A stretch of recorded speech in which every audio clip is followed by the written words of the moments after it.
Good morning दोस्तों, स्वागत है आप सभी का आपके अपने यूट्यूब चैनल मैथ्स कंसेप्ट्स पर। आज मैं लेके आया हूँ आपके लिए कि ट्रेन के कंसेप्ट्स।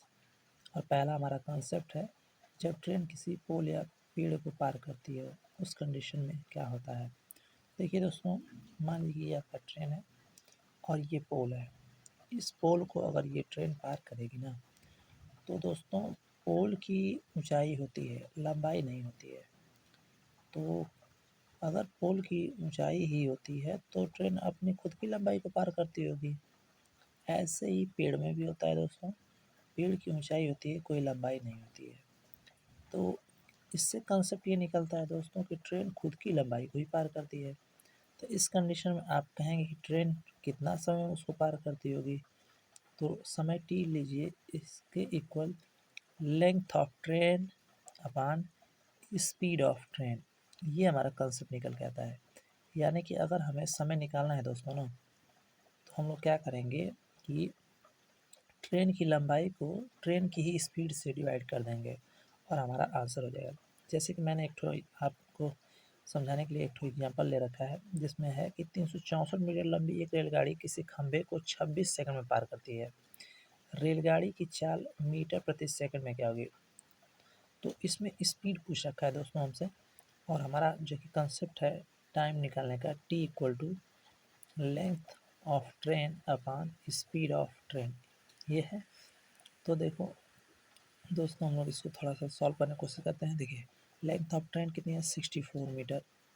और यहाँ पर हमें टाइम दे रखा है, तो हम लोग टाइम को यहाँ पे ले रहे हैं इसके डिवाइड में, और स्पीड ऑफ ट्रेन हमें फाइंड ही करना है।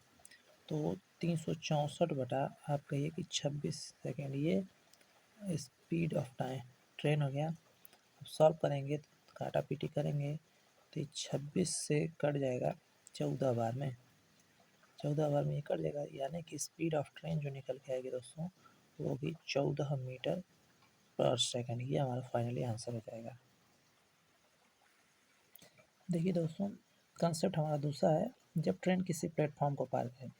देखो दोस्तों, अगर ट्रेन किसी प्लेटफॉर्म को पार कर रही है तो इस कंडीशन में आप कहेंगे कि ये आपका कोई ट्रेन है और ये आपके प्लेटफॉर्म की लंबाई है, ठीक है।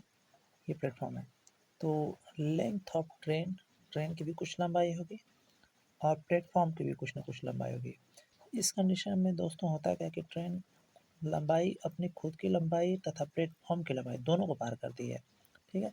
तो इस कंडीशन में जो हमारा फॉर्मेट होता है क्वेश्चन का, वो होता है length of train plus platform of train. तो टोटल डिस्टेंस जो होती है दोस्तों ना, वो इतनी होती है, और उसको हमें डिवाइड करना होता है स्पीड ऑफ ट्रेन से, और हमारा टाइम उस कंडीशन में आ जाता है कि कितना टाइम लग जाएगा इस प्लेटफॉर्म को पार करने में। ये हमारा कंसेप्ट नंबर दूसरा है। और जो है कि इस पर मैंने एक क्वेश्चन आपके लिए ले रखा है। चलिए देखते हैं इस क्वेश्चन को। क्वेश्चन है हमारा, 255 मीटर लंबी एक रेलगाड़ी 72 किलोमीटर प्रति घंटे की चाल से चल रही है। 745 मीटर लंबे प्लेटफॉर्म को कितने सेकंड में पार करेगी। चलिए देखते हैं इस क्वेश्चन को दोस्तों। टाइम हमारा है निकालना इस क्वेश्चन में। हमें ट्रेन की लेंथ पता है 255 मीटर की, ये 255 मीटर हो गया। प्लेटफॉर्म की लेंथ पता है 745 मीटर की है, तो ये 745 हो गया। अपान में स्पीड ऑफ ट्रेन पता है 72 किलोमीटर पर आवर। तो जैसा कि आपको पता है कि अगर हमें किलोमीटर से मीटर पर सेकंड में जाना होता है तो 5/18 से हम गुणा करते हैं स्पीड को। तो ये मैंने गुणा कर दिया।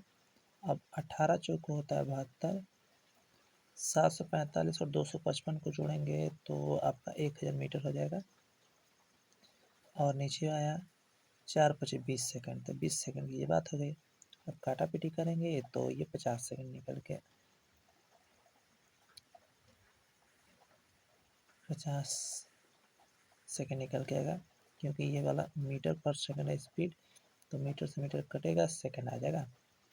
20×5 = 100 यानी 50 सेकंड। तो हमारा आंसर हो जाएगा 50 सेकंड।